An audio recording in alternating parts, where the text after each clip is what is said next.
Hello दोस्तों, कैसे हैं आप। हमारी आज की कहानी है अकेलापन। अगर ये कहानी आपको पसंद आए तो प्लीज़ इस वीडियो को लाइक शेयर और सब्सक्राइब जरूर करिएगा।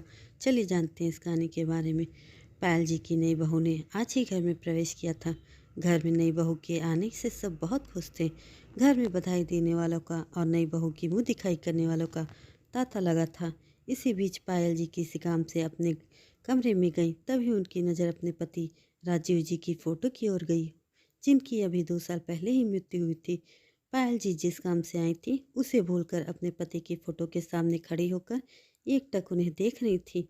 उनकी आंखों से आंसू गिरने लगे। तभी उनका बेटा अभिषेक आ गया।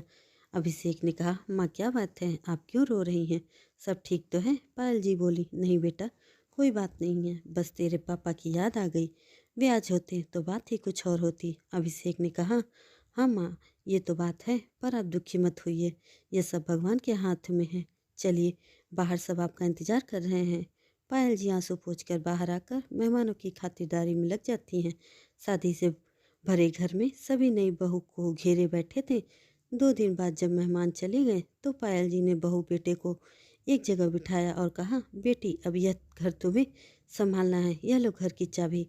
तभी बहू ने कहा, माँ जी ये चाबी आप मुझे क्यों दे रही हैं, यह आपका घर है, आप संभालिए। अभिषेक, तुमने माँ जी को बताया नहीं कि शादी के बाद हम अपने नए फ्लैट में रहेंगे। पायल जी चौंकते हुए बोली, अभिषेक, बहू यह क्या कह रही है, मैंने इतने अरमानों से तुम्हारी शादी की थी और तुम दोनों पहले ही मुझे छोड़कर जाने का प्लान बना कर बैठे हो। यह कहकर पायल जी रोने लगी। माँ ऐसी कोई बात नहीं है, तुम तो जानती हो ना कि आरती नए ख्यालों की लड़की है, इसलिए हम अलग रहना चाहते हैं। यहाँ यह एडजस्ट नहीं हो पाएगी। हम आपसे कभी कभी मिलने आया करेंगे और आप चाहो तो कुछ दिन के लिए हमारे यहाँ रहने आ सकती हो। यह सुनकर पायल जी को बहुत बड़ा झटका लगा। उनके पति के स्वर्गवास हो चुका था। इकलौता बेटा अभिषेक भी उन्हें छोड़कर जा रहा था। अब वे अकेले किसके सहारे रहेंगी, यही सोचकर वे रोते हुए अपने कमरे में चली गई। 2 दिन बाद अभिषेक और आरती अपने नए घर में चले गए। जाते समय अभिषेक ने कहा, माँ, मैं आपसे मिलने आता रहूँगा और पैसे भी भिजवाता रहूँगा, तो आप चिंता मत करो। तब पायल जी ने कहा, उसकी चिंता तुम मत करो, तेरे पापा इतना कुछ छोड़ गए हैं कि मैं जीवन भर खुद से रह सकती हूँ।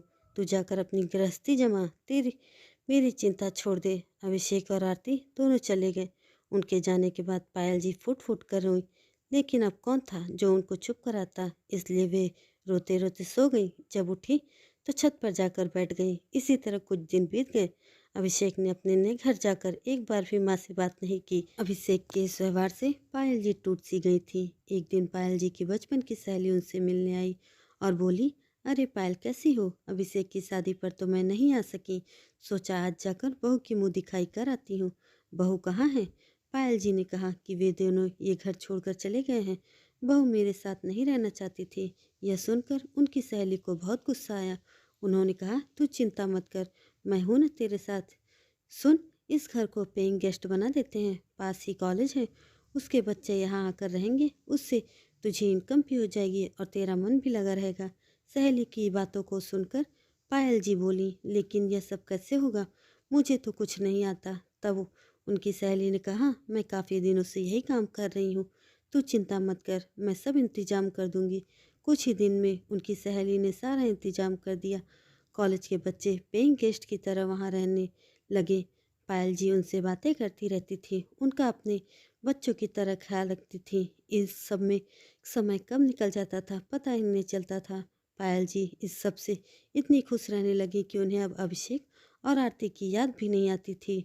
बच्चे भी उन्हें बहुत मानते थे। इस तरह उनका अकेलापन भी दूर हो गया और उन्हें किसी पर बोझ भी नहीं बनना पड़ा। दोस्तों, ये कहानी आपको कैसी लगी कमेंट करके ज़रूर बताएं और ऐसी अन्य कहानी के लिए मेरे चैनल को सब्सक्राइब जरूर करें। धन्यवाद।